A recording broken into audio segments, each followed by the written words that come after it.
ఒక అందమైన చిన్న పల్లెలో ఉదయం సూర్యుడు వెలుగులు చిందిస్తుండగా 8 ఏళ్ల ఆరావ్ తన స్నేహితురాలు రియాతో కలిసి పాఠశాలకు వెళ్తున్నాడు. దారిలో Children, ఆరావ్ చాక్లెట్లు తినాలనుకుంటున్నానని చెప్పగా రియా నవ్వుతూ అతనితో మాట్లాడింది. అలా నడుస్తుండగా ఒక పెద్ద చెట్టు దగ్గర నేలపై ఒక డబ్బు పర్సు పడి ఉండటాన్ని ఆరావ్ గమనించి దాన్ని ఎత్తుకున్నాడు.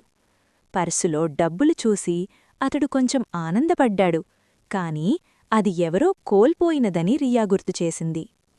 క్షణకాలం ఆరావ్ ఆ డబ్బతో బొమ్మలు, చాక్లెట్లు కొనాలనే ఆలోచన చేశాడు. అతని మనసులో రంగురంగుల ఊహలు కనిపించాయి.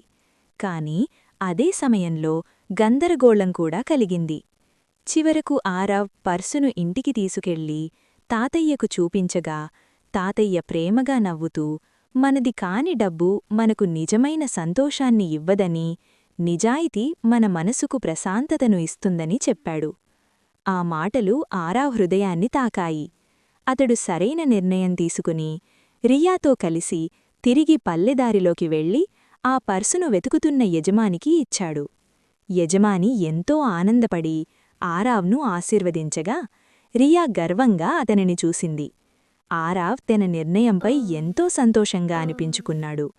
ఈ కథ మనకు నేర్పేదేమిటంటే, నిజాయితీ ఎప్పుడూ మనకు ఆనందం, గౌరవం మరియు అంతర్మనశ్శాంతిని ఇస్తుంది.